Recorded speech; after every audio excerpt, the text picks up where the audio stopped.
Okay, so now we are moving on to our additional practice. And now that we have practiced writing these inequalities, so you're going to write the inequality that each graph represents. So remember, we start with our variable, and then we're going to, so you have your variable, I'm going to do x, and then our integer, and of course that wants to be loud.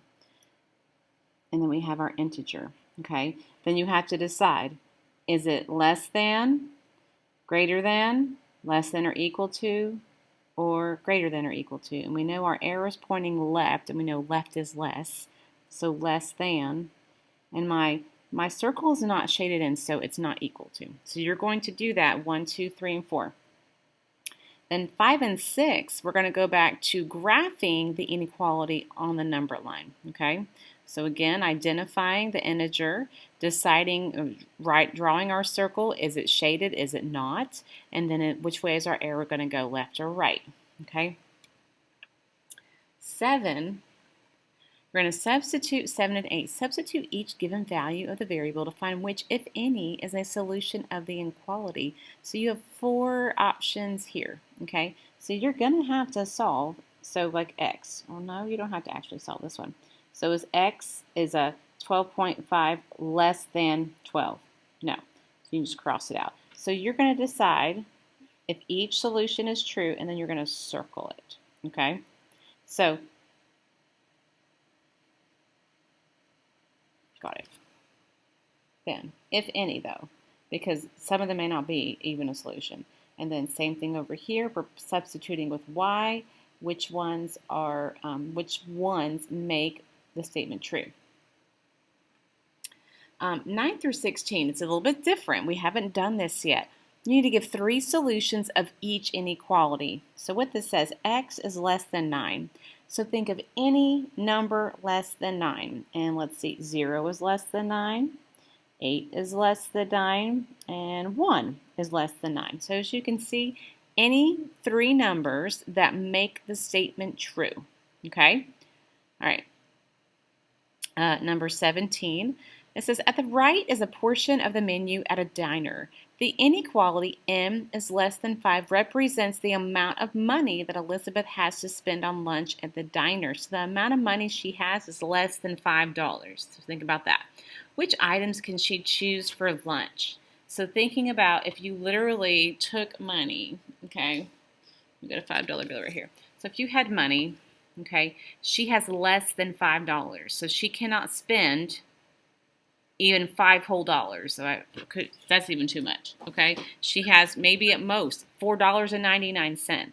So you have to ask yourself, what items on this menu could she order?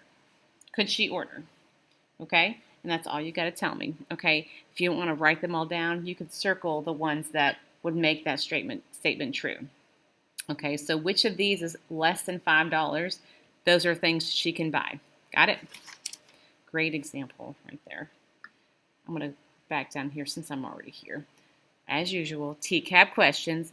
24 says select all the given values of z that make the inequality for z is greater than 17 true. So you're going to plug in each integer or rational number. So 4 times 4 is 16. 6 is 16 greater than 17? No. So you got to go through. Now when they say select all given values, will be more than 1, but it won't be all 5. 25, Tricia started a graph to show the inequality x is greater than or equal to 12. Finish labeling the number line and draw the graph. So finish the whole thing, okay? Let's go here. Number 18. The graph on the number line below represents the solutions of the inequality y is less than 6. How many solutions are there? Write 3 of the solutions that are greater than 5. Okay? So, yeah. So y is less than 6. So y can be any of these. Okay?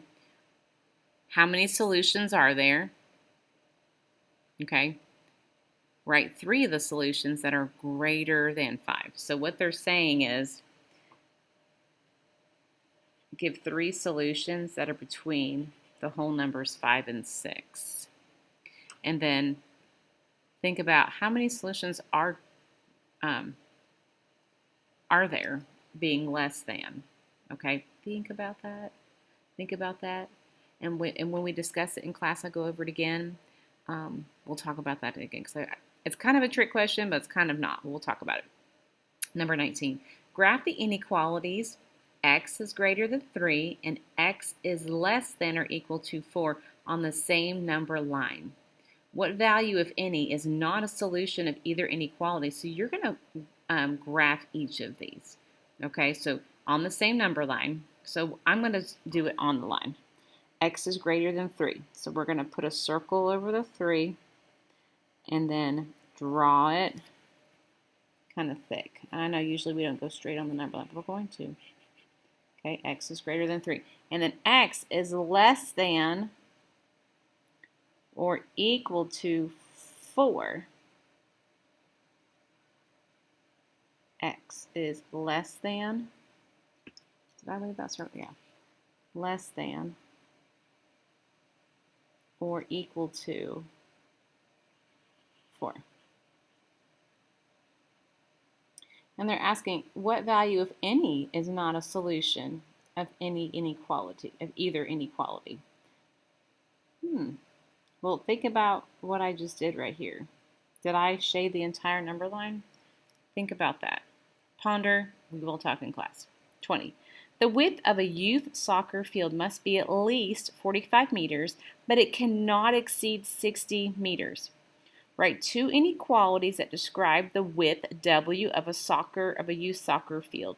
Then write 2 integers that are solutions of both inequalities. Okay? So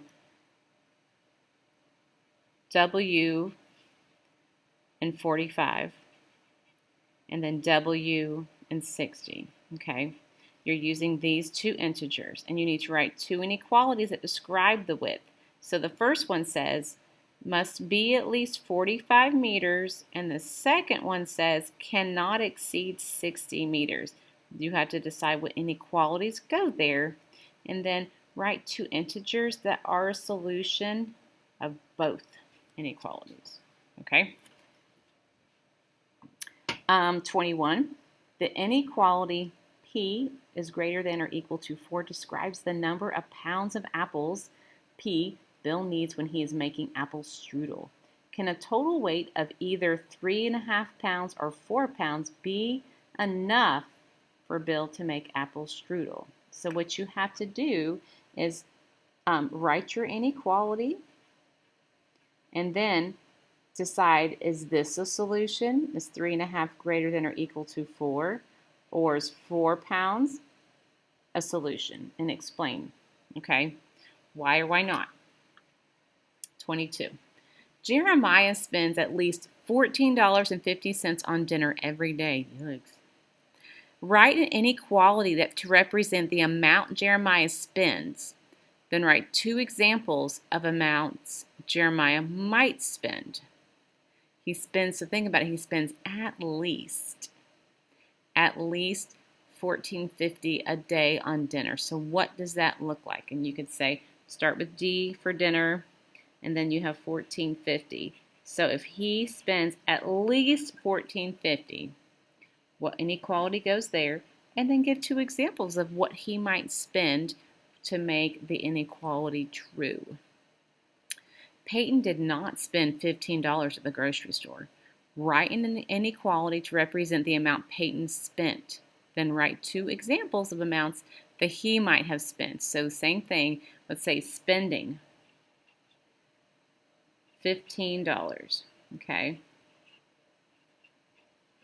What inequality makes it true where he did not spend that much? And then give 2 examples of amounts that would make this statement true, this inequality true, okay? And that is your work today. Yay, because you can do it. You rock. Use your notes, use your calculator, use all the things but each other.